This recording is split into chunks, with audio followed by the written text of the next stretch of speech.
Hi, you guys. It's Thursday, and this is part 2 of my financial path to peace. Part 1 is last week, so in order to understand this week, really, you got to listen to last week.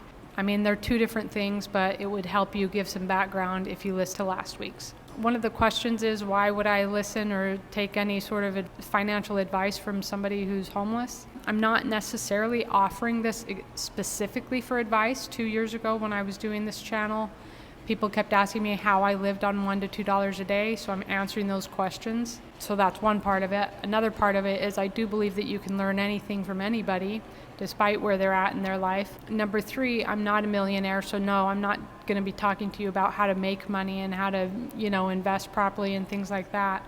But one thing I can consider myself an expert on, because I've done this off and on for 20 years, it is the thing that has kept me from taking any money from the government or taking handouts from anybody, and it's kept me alive and breathing in and out every day. So I can consider myself an expert in saving and living on next to nothing. And these are just principles. So you can take these principles even if you live in a nice house or an apartment or whatever it is. If you're in your 20s and you're starting out and you want to accrue and build an empire, or even if you're in your 50s and you just want to sharpen your skills, or you're still working on building that business and you want to really cut back. These are some principles, these are some ideas that might help you. This is just some stuff that I've done. So let's get to it. Again, you'll want to listen to last week's video because this is all about needs versus wants. And I was very clear about the needs versus the wants. So that's the whole premise of what I'm about to go over. Now, this is also your monthly budget needs. This is not stuff that you buy in a year. This is not stuff like a one-time cost. Like if I went out and bought a car right now, chances are I'm not going to be selling that car in 3 months. I'm going to be using that car and maybe for 5 years, maybe for 10 years. So that's a one-time cost if I bought the car outright. So these are your monthly needs. These are not your one-time purchases. But I will mention just like the most basic initial costs. And I say basic because, again, we're talking about needs versus wants. But these are not a part of your monthly budget. So here we go. So in order to do this level 1, your initial costs are a tent, a tarp, some clothing, like I said on the last video, 1 to wear, 1 to wash, 1 to go to church in. So you have essentially 3 pairs of clothing. Towel, bedding. You only need 1 thing of bedding because when you go to wash all of your clothes, you wash all of this together. Some utensils, for me, an iPad and a charger. And then you need a backpack to carry all of this stuff in. And you need a bike and a lock, unless you're going to depend on just walking everywhere or a bus pass. So those are your initial costs: tent, tarp, clothing, towel, bedding, utensils, iPad, charger, backpack, bike, and a lock. Those are your one-time costs. So those are already spent. Those are one and done. Now let's talk about the monthly budget. So level 1 is living in a tent. Now, I've lived in a variety of situations and in a variety of things, okay? So I'm just going to symbolize all of those using a tent, okay? These are your bare, your bottom of the barrel living situations. So level 1, again, going through Maslow's hierarchy of needs. The air that we breathe is already free. The water, what you need for fluid to breathe in and out and live every single day, your need is just water. Not soda pop, not coffee, not tea, not orange juice, just water. And it's free. Your food, the bare minimum, just what you need. Not something fancy, not something expensive, something to make you breathe in and out every single day. I'm talking about something that people can do without any idea of coupons, without any idea of deals or sales. You can just walk out and you can go purchase this stuff straight out. Your food, like I said, pre-2020 and really still 2020 and 2021 until the big spike of our inflation. I lived on $1 to $2 a day for off and on for about 15 to 20 years. Because of the inflation, I've changed that to $2 to $3 a day. So that gives me $85 per month to live on. That's your food. And I'm not going to go over like what kind of food and all that kind of stuff because I did that in the last video. Watch that. But the bare necessities in a day, what do I eat? I will show you that on another video to prove to you that you can do this on $2 to $3 per day.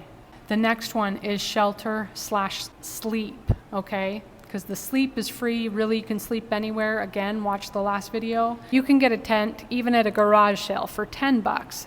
So once you've got your tent, your monthly fees for shelter is done. It's free.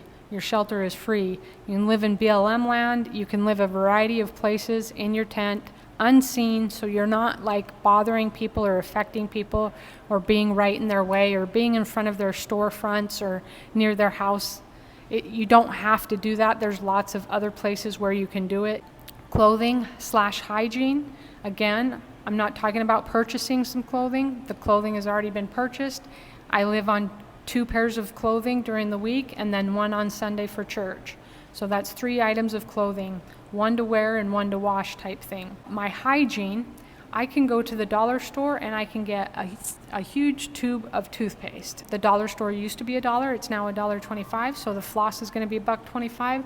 The toothpaste is going to be $1.25. Then shampoo, conditioner, $1.25, $1.25. We're now at $5, but I'm not purchasing that every single month. I'm purchasing that, and then those items last me for at least a good 6 months. So $5 is good enough, especially in my situation. Anyways, that $5 for the hygiene can be stretched and last you a long time. So that's why I'm saying monthly, because I'm also adding the detergent to wash my clothes.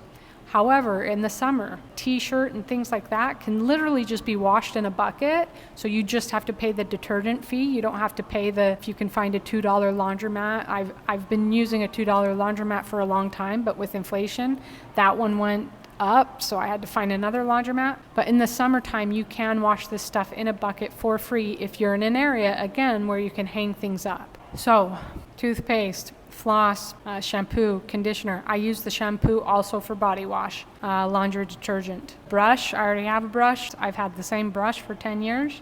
I don't wear makeup. I'd like to get back to wearing makeup. But even that makeup that I have makeup from when I was in high school.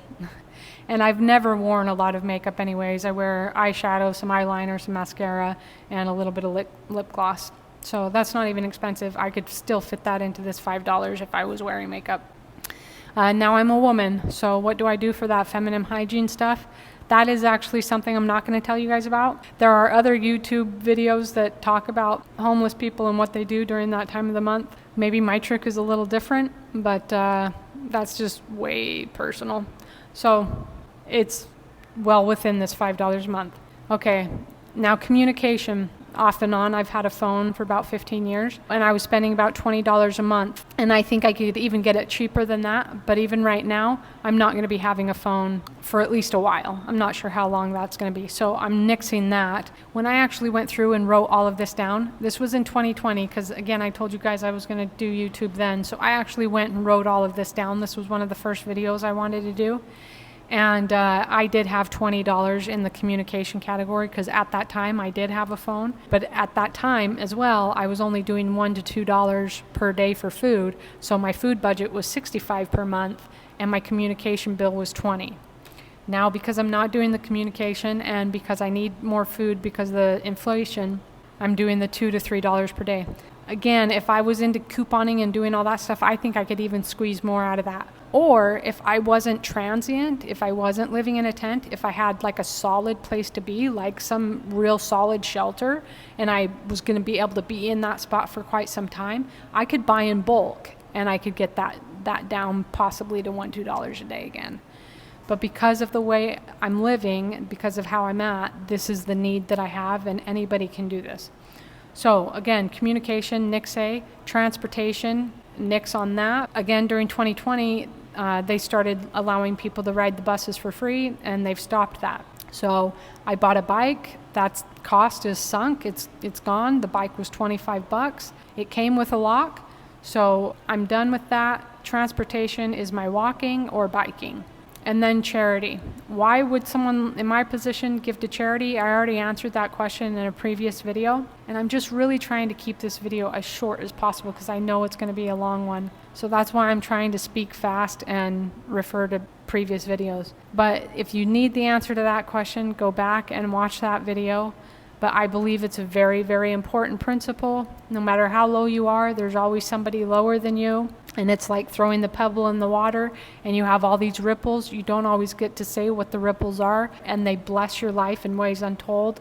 And I believe that's because you're willing to give. So $10 to give to charity. So that equals the $2 to $3 per day, i.e. $85 per month. And then the hygiene, $5. And then the charity, $10. So the total living expenses without a job, the total living expenses is $100 per month. Some way you can make $100 per month. Some way you can make $100 per month. You don't have to rely on the government. You don't have to rely on panhandling. You don't have to rely on anybody. You can make $100 a month and you can discipline yourself and you can be fed every day. You can. You can. You can. You can. Is it totally enjoyable? No. Do I want candy? Yes. Am I sugar deprived right now? Yes. Because like I said, I've done this off and on for the last 20 years. I have pretty much stayed very close to that budget, but there's been times where I've just allowed myself sugar. And in all honesty, one of the reasons why I did that was because I was trying to make myself go 6 feet under a little quicker, and I figured if I ate really crappy, that would help. Plus, that sugar was the only little bit of like joy that I had to look forward to in my plethora of depression.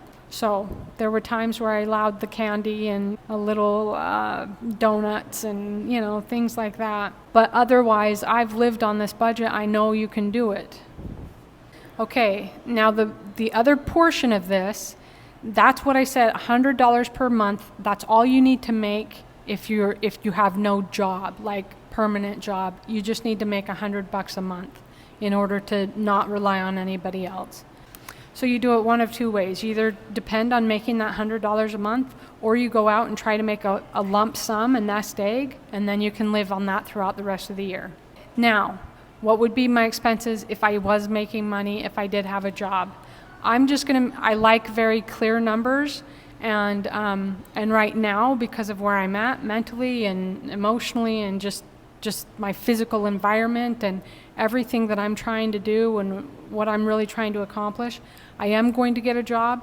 And when I do, really my requirement is just to make $1,000 a month. That's where I'm going to start because I have to start small. So that's where I'm going to start.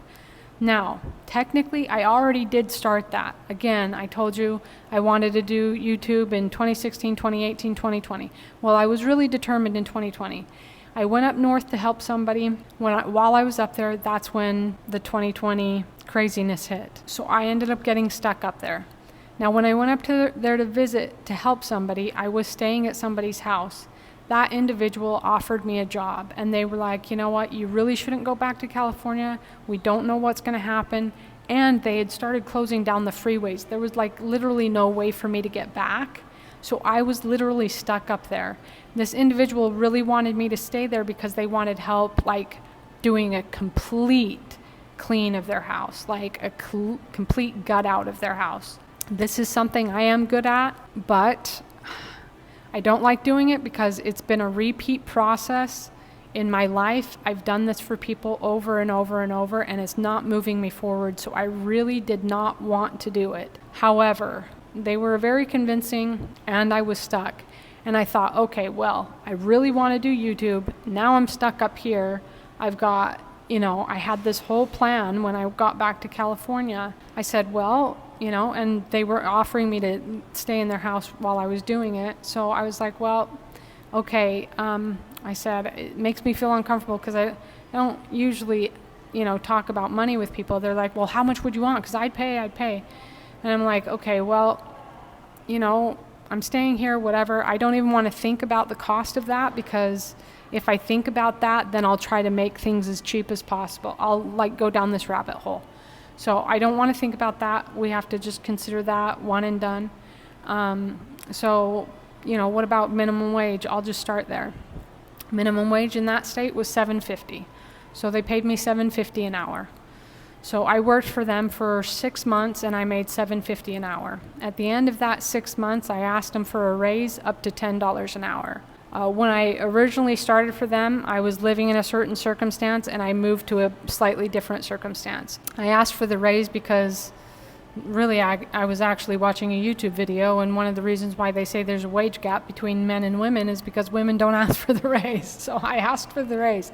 It made me feel really uncomfortable, but I knew that they were amenable to it because they would have paid me more than the $7.50 an hour anyway. So, and I was just starting again. This is an example for people. You can start at the lowest of the low. Now they've raised the minimum wage in many states. Like $7.50 is like archaic almost. But you can start at the lowest of the low and work your way up. So it ended up that every month I made a little bit more than 1,000 or a little bit under 1,000, a little bit more than 1,000 or a little bit under. $7.50 an hour. I was working long hours, long days, okay? But I was taking days off under the auspice that I was going to start up YouTube, and it just never happened, which is really unfortunate, because if it would have happened and if I would have done it, boy, I would not be in this. I really believe it would have changed my life. Can't think of the past, got to move forward. Here we are. So now that I'm making that $1,000 a month, the idea is not, okay, now I can eat more and I can buy all these sweets and I can go out to eat and, I can buy more clothes and, I can buy the makeup and, essentially increase my costs, get more communication, buy a nicer phone, transportation. Now I'm making money. I can buy all these things. All that mentality is going to do is still make me at zero at the end of the month. It's still going to make me live paycheck to paycheck. I'm trying to get out of the situation, or maybe you're in a situation you're not trying to get out of, but you want more power in your life, or you want to invest in a side business, or you want to buy a home and you want to work towards that. There's a lot of reasons why to make your needs very, very, very small and very, very, very exact, and to stick with that idea of keeping those needs minimal. So that's not my come from. I'm not like, wow, I'm making $1,000 now, I'm going to go out and spend $1,000, okay? I'm sticking with that $100 per month.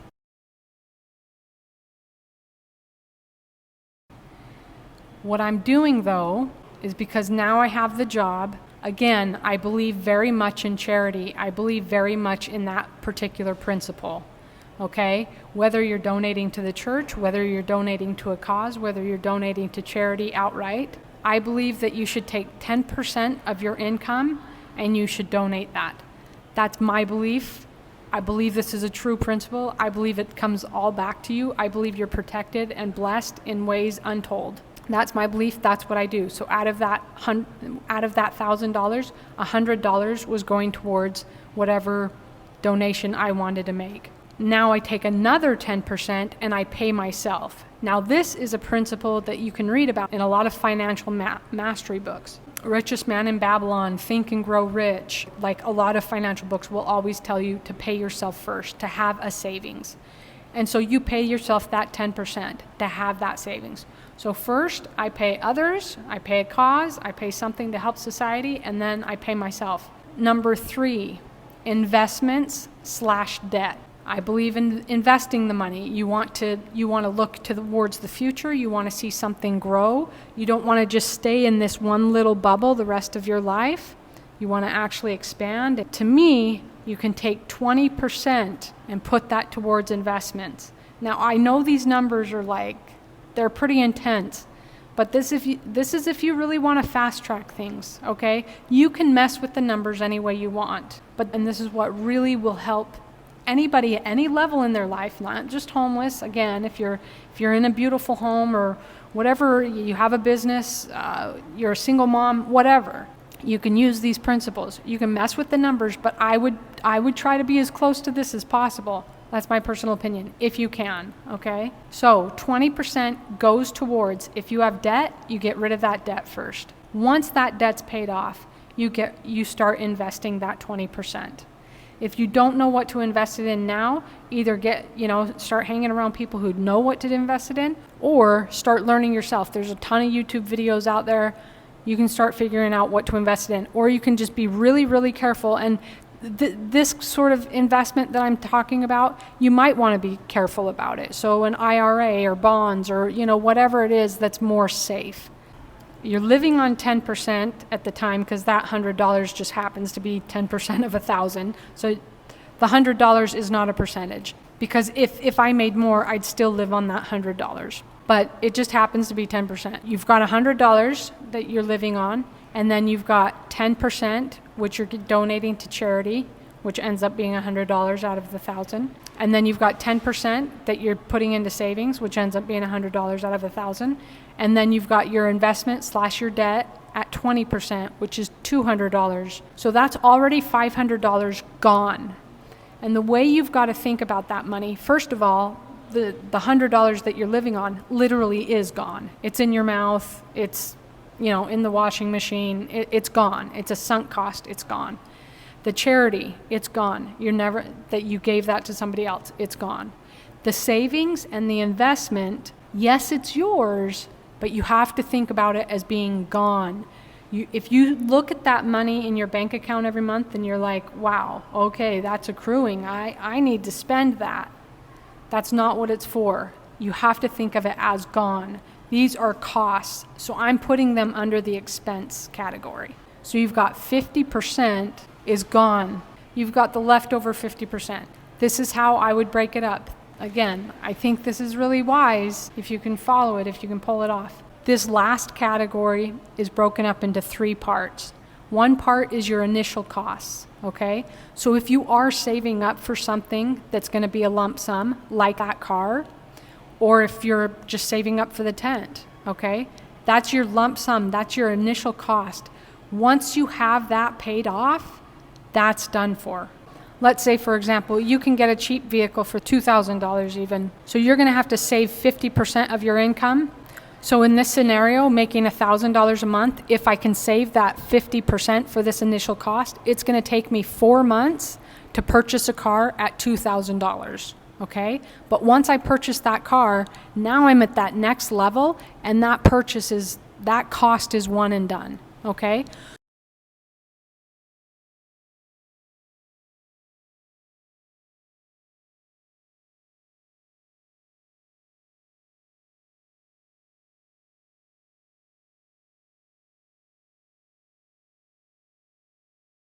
So now what do I do with the extra 50% of my income? Now what I want to do is I want to focus on having a survival fund. And that survival fund is broken up into 2 halves. One is the financial half, the money, okay? So if you're living in a home right now, if you're living in an RV, whatever you're living in, and you have a job, and you have your utilities, and you have your rent, and you have your phone bill, and you have these amenities in your life, and you don't want to lose those amenities. Anybody can suffer unemployment at any time. You could get injured. You could have an accident in your family that takes you out of your job. You could be fired. There's lots of reasons why you lose your job. If you don't want to lose your living standards, you need to have at least 3 to 6 months of money, liquidity on hand to pay all of those bills. So what that means is whatever your bills are, you add all of those up, and then you need to save that amount 3 to 6 times, so that if you lose your job, you're able to pay your bills for 3 to 6 months. You don't have to rely on the government. You don't have to rely on family. You don't have to rely on anybody else. You're self-reliant. This whole thing is about self-reliance. So again, going back to my situation, my bills are $600 a month. So all I have to do is save up $600, and then I have my 6 months, okay? $100 a month. I can live on $100 a month for 6 months with no job. If right now I was starting at completely zero, and I got a job today, I need to save up 6 months, so $600. Now, if I got that job earning $1,000 a month, it would take me 1 to 2 months to add the $600 for this survival fund, because my bills are so low.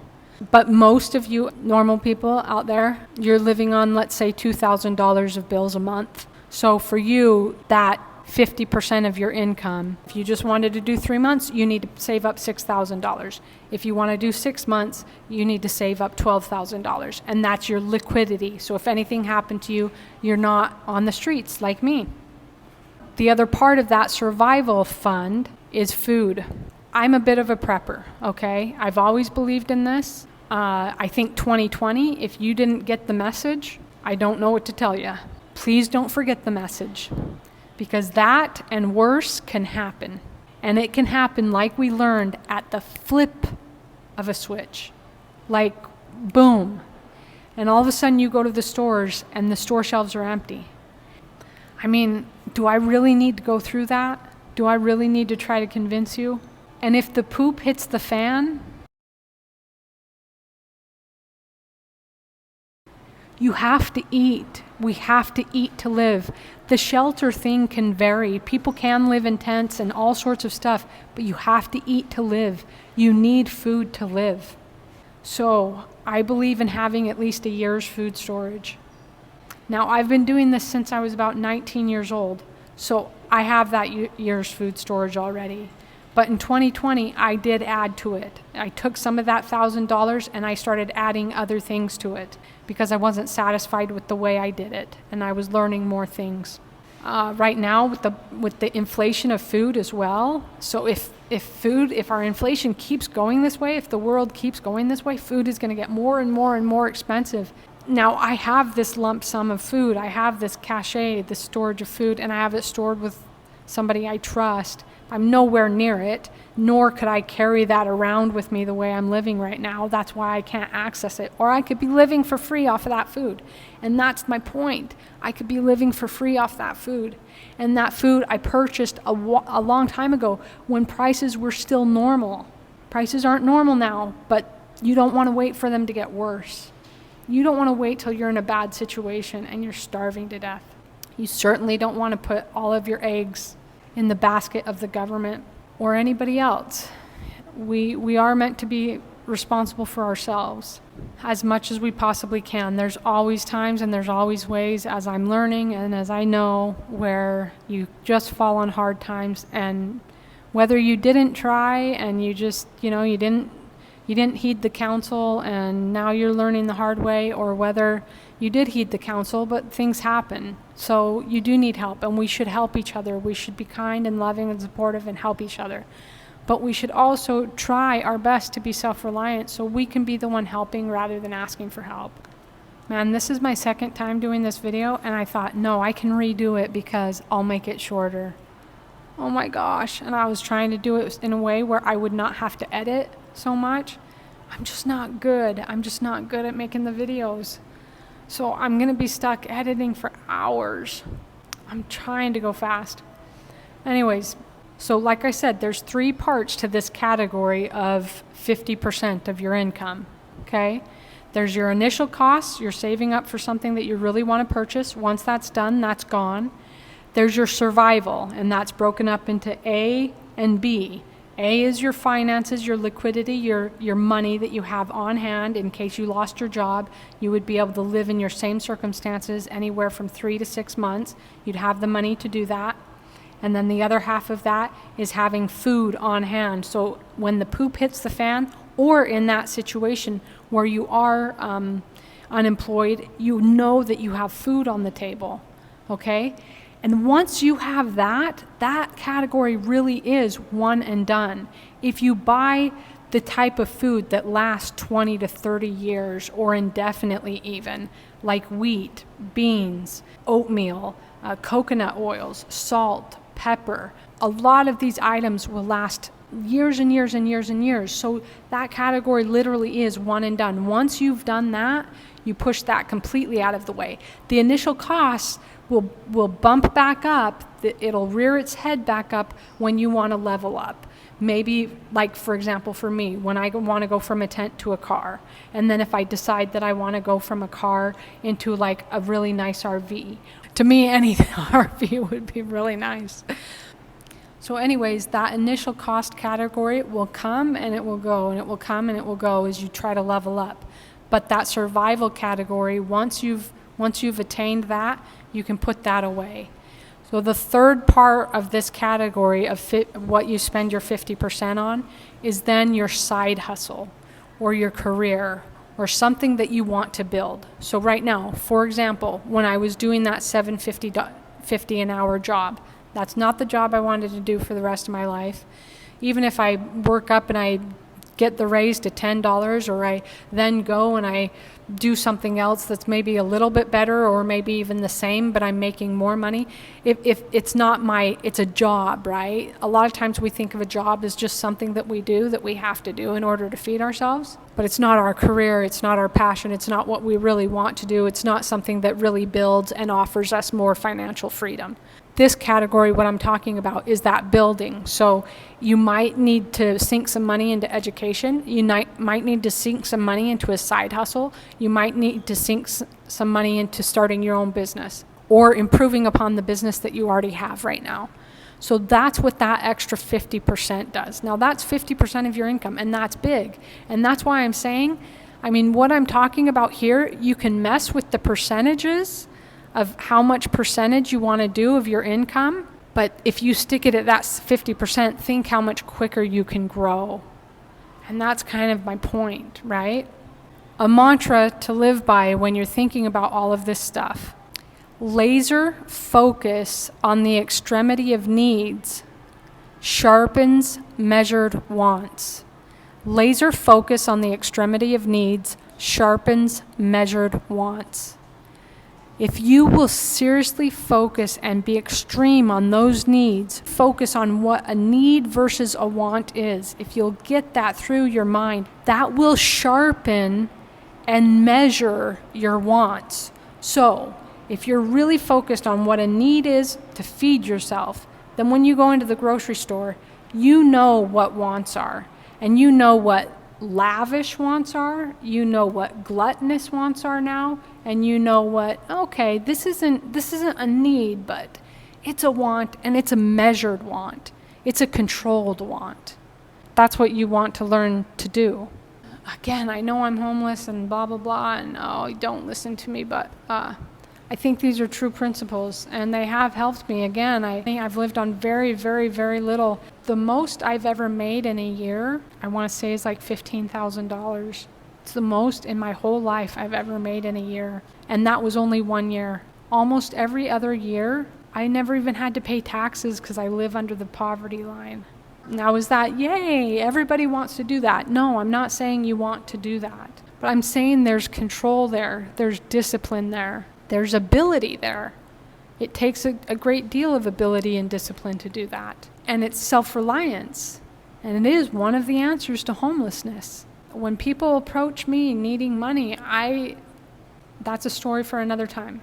It's one of the answers. So gaining this skill and ability to really hone in and say, this is a need, and not lie to yourself. This is what a need is for food. This is what a need is for shelter in my circumstance. If I had 3 kids, would I be living in the tent? No, that need would change. If I had a business, would I need a phone? Yes, that need would change. And it would be a viable need. I could say it's a need. But the needs, again, I'm not going to let you move that goalpost too big. The needs are very extreme, and they're very tight, and they're very narrow. Be honest with yourself.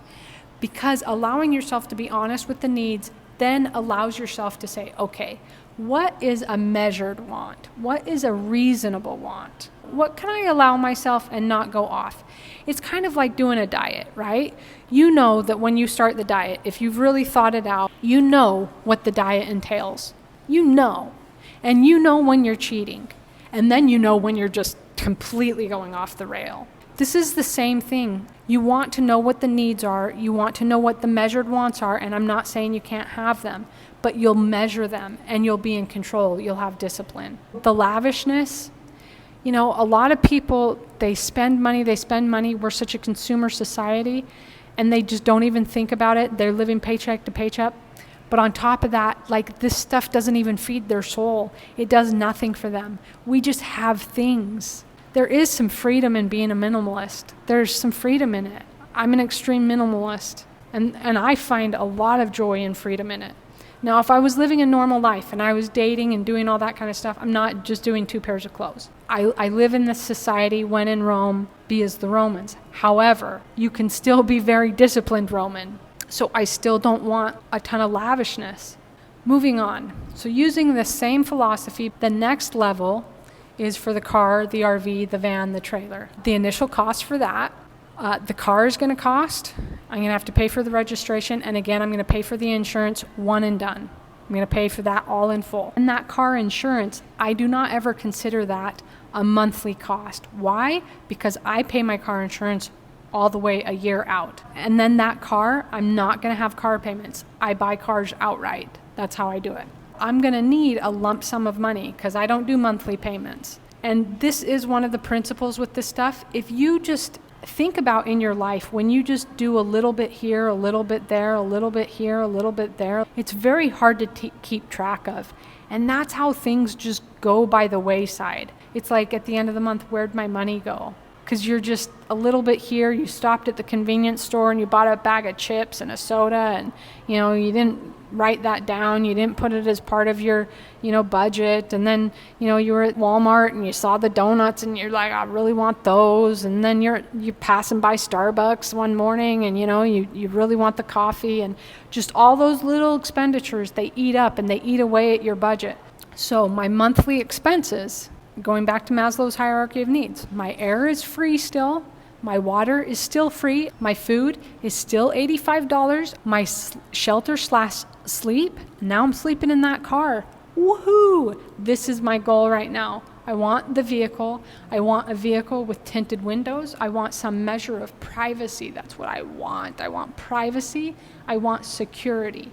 That's what I want. I want a place where I can have just a few extra things because I want to start eating healthy. And when I do have that colitis attack, I want to be able to have a spot where I can have an emergency. So, and I know a car is not preferable for all of that, but right now that's my next goal. I would prefer something more than that, but my preference is a lot more expensive than the car. So if I could just get to that car level, I would feel, really, if I could get to that car and have those sort of things inside of it, I don't feel like I'm homeless anymore. That's my opinion, because if I can have some of those amenities. Now, if I'm in a car and I have none of those amenities, then I still feel like that's homelessness. It's just an upper level of the tent. So again, even despite living in this car, I can keep that food at $85 a month. Your shelter, your sleep, okay? Now I'm sleeping in the car. The thing is I will have an extra expenditure on this because even if I park it somewhere and I keep it in that spot, it's healthy for a vehicle. You need to start it every few months. So you are going to be spending something on gas. And if you're going to be anywhere near the city and you're not going to just be out in the boondocks where you can park in one spot and just stay there for a long time, if you're going to be in the city, you're going to have to be moving it around, which requires more gas. You'll be tempted to use the car to go lots of places, and then you'll be spending a lot in gas. But again, I'm talking about needs, and I'm talking about how I want to do it. So I would park it in a certain spot and move it every so often if I could possibly help that. Again, depending on whether I'm in the outskirts of the city or I'm within the city. The clothing/hygiene, still $5, doesn't need to change. Communication, still doesn't need to change. I can park near any fast food place. I can park outside the library. I can park outside Walmart, Home Depot, Lowe's, any of those places, and I can get internet. If I'm out in the boondocks and I still want internet, then you might have to have that communication bill. You might have to add that communication bill. Okay, so transportation, again, because I'm not going to be using the car to just drive everywhere, I'm still going to be using my bike. Transportation is also still free. Charity is still $10. So my total living expenses with no job is still just $100 a month, plus that little bit of gas. Whatever that ends up being, like $130 a month. That's all with no job. Now with the job, we go back to what we said before. With the job, I'm still doing 10% for charity, 10% for savings, 20% for investment/debt, and 50% 10% for future building. None of it changes, even though I'm in the car. So I want to level up again. Can level up to, like I said, an RV. I would go from a car to a van that has all of those amenities, like a kitchen and a bathroom and a bed, and oh, how wonderful it would be. For me, if I leveled up to that van, again, my air is free, my water is free, my food is $85, my shelter is free, my clothing / hygiene is still $5. My communication, maybe at that point, I want to spend that extra $20 for a phone, because maybe I want to take that van and I do want to go live on BLM land. I do want to go live out in the boondocks. I don't want to be spending a ton on gas. I don't want to be starting it up and having to move it around the city. Maybe I want some more privacy. So I spend that $20 on my communication a month. That's a need. If I'm out in the boondocks, that becomes my need. So I'm going to add that $20. My transportation is still free because I'm not driving it all over the place. I'm still using the bike out in the boondocks. However, you still have that gas price of starting it up, and you still have the gas price when you do have to go back into town in order to get food and supplies. Your charity is still $10, so I've upped it $20 for the communication, and for the gas, I don't know how much that would be. So my expenses are now $120, okay, still very low. The only thing I added was the communication, plus that gas. That's all I added. So I'm still living on $120 with no job. I could do that.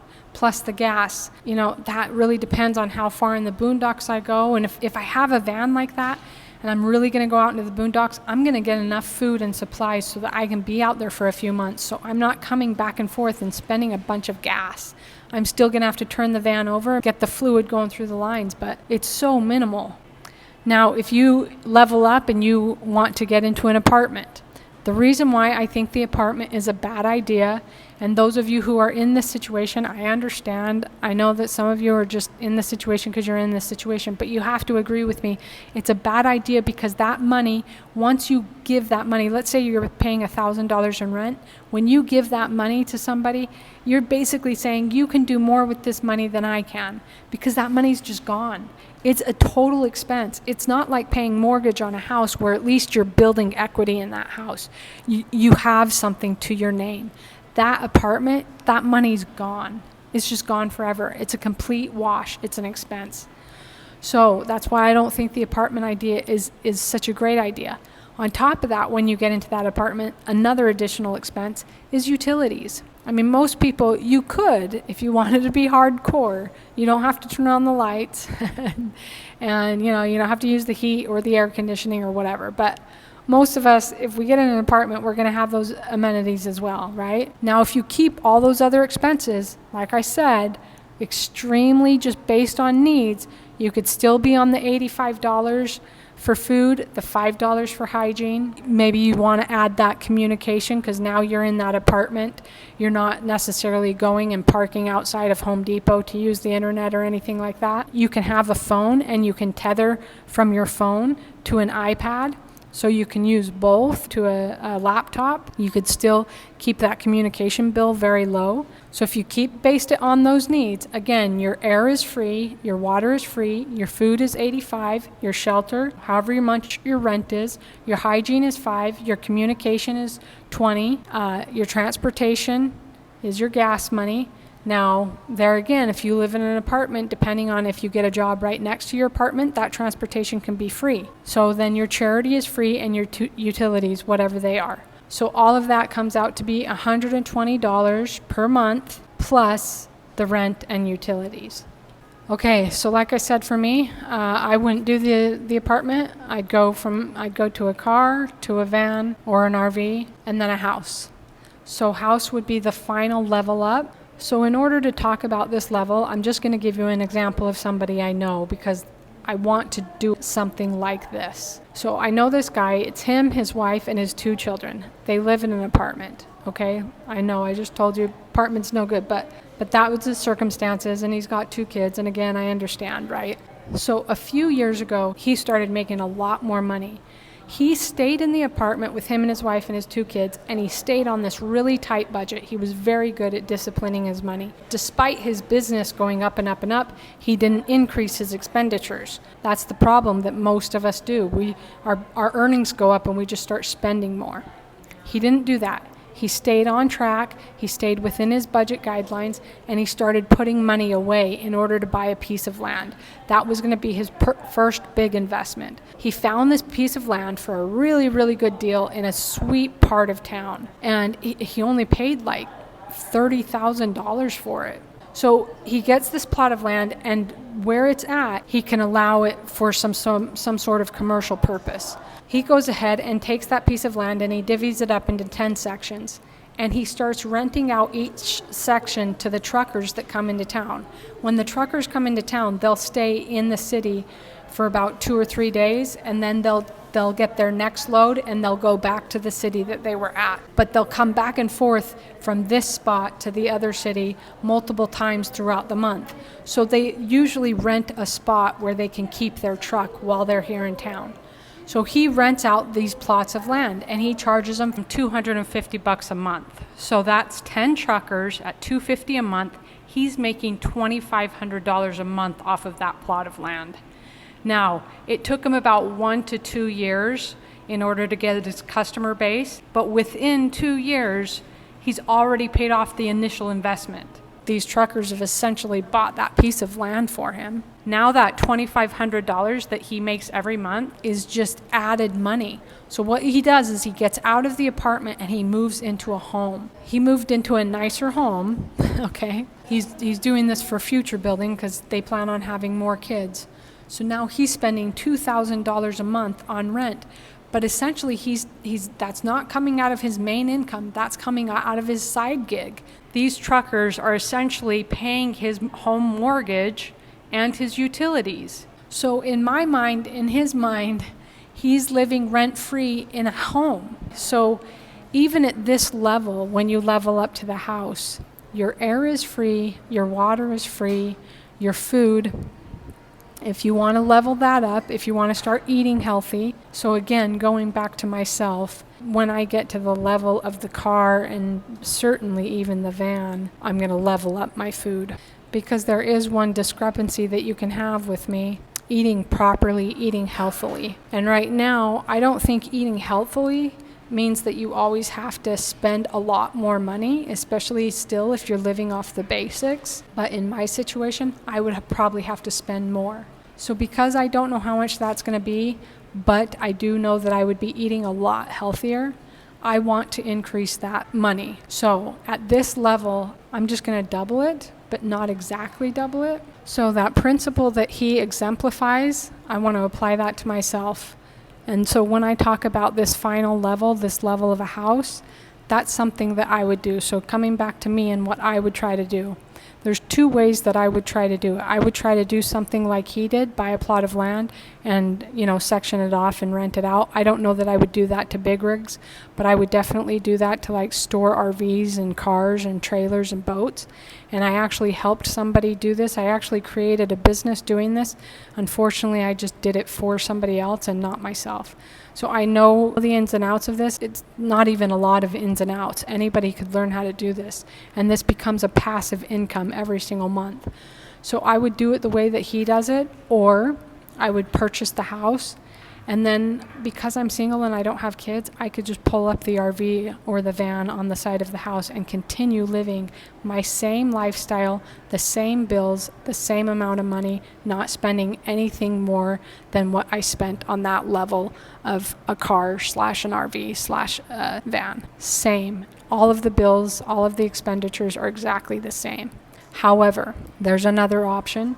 If I have that auxiliary piece of land, and I purchase the house, and instead of living in the RV or the van, I want to live inside the house, that auxiliary piece of land, in my opinion, goes towards my rent. And because I am single, I would rent out each one of the rooms in the house. But again, I'm living for free.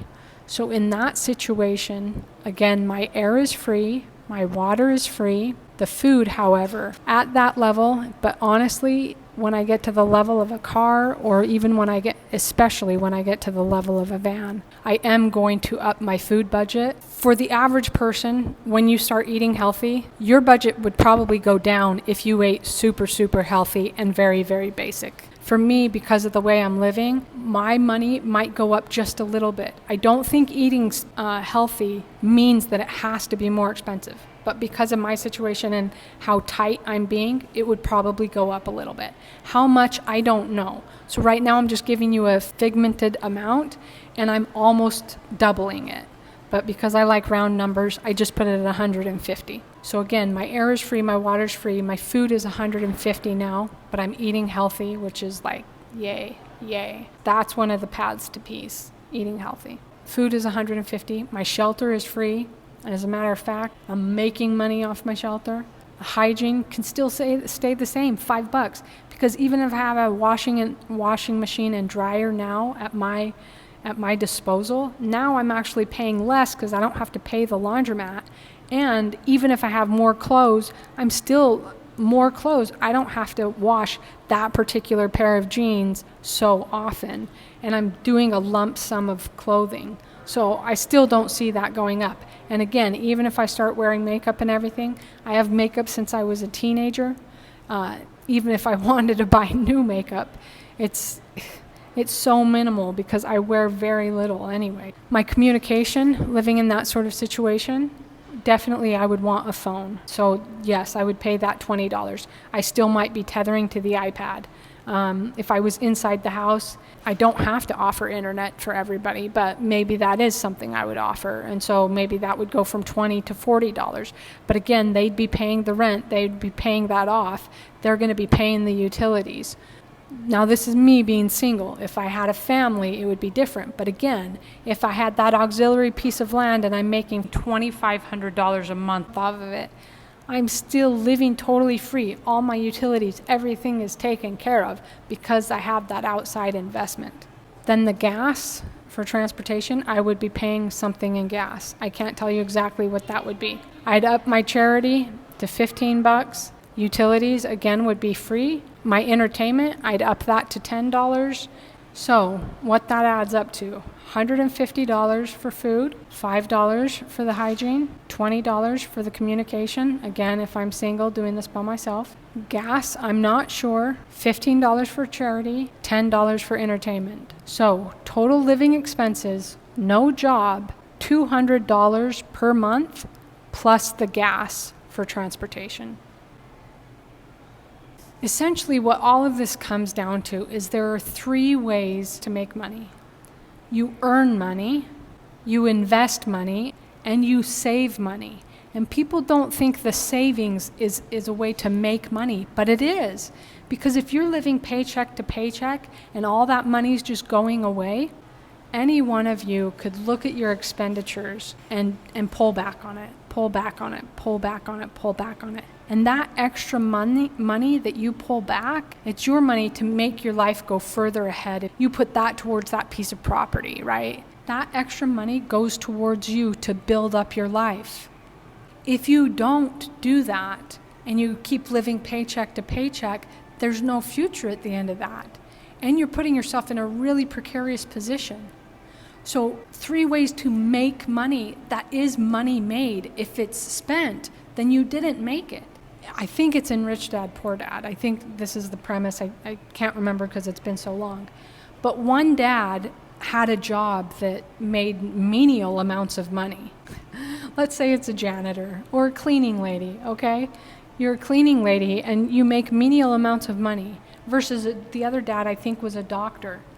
Well, if that doctor makes a ton of money, but he spends a ton of money, at the end of the month, he didn't make any money in that sense. Does that make sense? Like, there's nothing left. So what did he actually make? Versus the cleaning lady, even if she makes $20 an hour and she works 5 days a week and she works 10 hours a day. That's $200 each day. That's $1,000 a week. So she makes $4,000 a month. Now, if she's able to save, boy, if she could live on this $100 a day, oh my goodness. Oh my goodness. Think of the money that she could save, and she could in no time buy that plot of land and then level up her living to live in a home but live there for free. That's kind of the point, you know? And that is money she made because she's saving it. She gets to keep it and build her life with it. The doctor, if he's living paycheck to paycheck and spending all of it, he didn't make anything. His life is what it is. And if something happens to him, he's in a precarious position. She doesn't have to worry about the future quite as much as he does. Do you understand the power of this? There's self-respect in this. There's self-reliance in this. There's discipline in this. There's resourcefulness, because especially if you're going to just do the $100 a month, like, you have to be really resourceful. And you could do it at any level. You don't have to be homeless. You could do it at any level of your life in order to build your future, in order to have that 50% of your paycheck that you're literally putting towards building an empire, building a business, getting that earning power. So if she's making $20 an hour, but then she's like, okay, well, you know what? I want to actually start a cleaning business. So I'm the owner of the business, and I'm going to have like 20 people under me, and I'm going to take a little portion of what they make because I'm going to start getting the houses. So all of these houses that I go to clean, then I talk to the owners and I ask them, you know, for referrals, but I'm only one person and I can't clean all those houses. So I get people to work under me, and then because I get the referrals for them and they just kind of walk into it, instead of giving them the $20 a month, I give them $15 and I keep $5, right, of each person that works under me. And maybe these people that come work for you don't have the supplies or whatever, so you supply the supplies. So you start making this business. It might take some initial cost, but you start making this business, and then that starts earning you passive income. And then eventually you're able to buy that piece of land because you save 50% in order to invest in your business, which increases your ability and increases the amount of money that you make. It becomes this circle. It comes back to you, comes back to you, comes back to you. So one last time, I'm just going to go over it. There's your living expenses, your needs to breathe in and out every day. Mine is $100 a month. Yours can be a little bit more if that's what your needs are. You might need a car in your life. You might need a phone in your life. You might have 3 kids and you're taking them back and forth to school and to the store and yada, yada, yada, yada. Your needs are probably a lot larger than mine, but you be extreme with what your needs actually are and keep tapering them back and really think about this. I mean, I thought about this for a long time before I dedicated myself to it. And I was extreme. I was like, no, that's not a need. No, that's not a need. So pulling myself back and then saying, okay, this is my budget. This is what I'm dedicated to. There are ways in your life, I know, speaking to you right now, where you could taper back if you'll be really disciplined in your needs. So for me, $100 a month, it might not be that for you. Okay, I understand. And then if I have a job, 10% of that paycheck goes to charity. 10% of that paycheck goes to savings. 20% goes to investment/debt. Once I'm out of the debt, I start putting it into investment. And then a whole 50% of my paycheck can go towards, again, that survival fund. Once you've added to the survival fund, it's one and done, it's out of your way. And then it can go to an initial cost of leveling up your life. If you're already at the level that you're at, you're already living in a home and you're satisfied and this is where you are, then that initial cost is not part of this category. Then it's career building. If you already have a business, you're already at the level that you want, and you don't want a side business, you don't want anything else, then you've got this extra 50% to allocate to somewhere else in your life. And again, you can mess with those percentages. I hope that you guys really can benefit from this. I haven't benefited in the sense of like building an empire, accruing a bunch of stuff, but these principles would work. And if I can get out of this mental state, then that's what I hope to do. But these are definitely principles that have kept me out of being a dependent or using the taxpayer money. And again, I know there are some people who really, really, really do need that. But there are some people who also really don't. They could just use these principles to discipline themselves. And then there are some people who just outright totally abuse it. I hope this is helpful. Talk to you later.